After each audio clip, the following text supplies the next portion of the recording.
Viewers, बिस्मिल्लाहिर्रहमानिर्रहीम। आज हम उर्दू ग्रामर का नेक्स्ट सबक जो है वो पढ़ने जा रहे हैं। इसमें हम गुफ्तगू करेंगे इसम की इक़साम के बारे में। तो इसम की कितनी इक़साम होती हैं? मायनी के लिहाज से इसम की दो किस्में हैं, एक इसमें नकरा, एक इसमें मारफा। तो आइए इसमें नकरा की जो तारीफ़ है वो पढ़ते हैं। इसमें नकरा वो इसम है जो किसी आम शख्स, आम चीज़ या आम जगह का नाम हो। जैसे कि लड़का, अब जितने भी लड़के हैं दुनिया में आप उसको लड़का ही बोलेंगे। मीनार, जितने भी मीनार हैं उनको मीनार बोलेंगे। शहर, ज़ाहिर है हर जगह पे हैं शहर। सियालकोट को भी शहर कहा जाएगा, लाहौर को भी शहर कहा जाएगा। मगर सिर्फ़ शहर जो है वो कहा जाएगा तो वो इसमें नकरा है।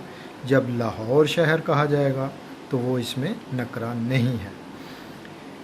आगे देखते हैं इसमें मारफा। इसमें मारफा वो इसम है जो किसी ख़ास शख्स, ख़ास चीज़ या ख़ास जगह का नाम हो।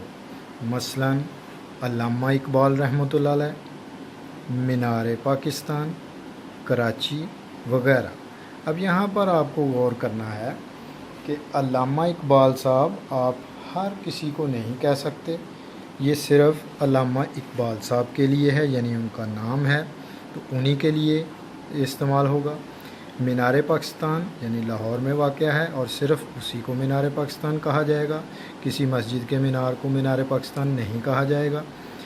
कराची पाकिस्तान का शहर है तो उसी को कराची कहा जाएगा और किसी शहर को भी कराची नहीं कहा जाएगा।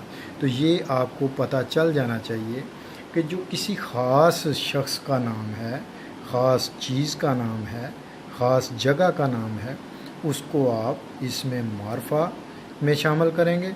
और जो आम इसम है यानी किसी आम शख्स का नाम, किसी आम चीज़ का नाम या आम जगह का नाम, तो उसको आप इसमें नकरा में शामिल करेंगे। इसमें नकरा की भी आपको भरपूर तरीके से शनाख्त होनी चाहिए और इसमें मारफा की भी आपको अच्छे तरीके से शनाख्त होनी चाहिए। तो अच्छे तरीके से इनकी शनाख्त कीजिए, सबक को दोहराया कीजिए और अच्छी तरह से ज़हन नशीन कीजिए। इंशाअल्लाह ताला नेक्स्ट वीडियो में नेक्स्ट सबक के साथ मिलेंगे। अपना ख्याल रखिएगा। अल्लाह हाफ़िज़।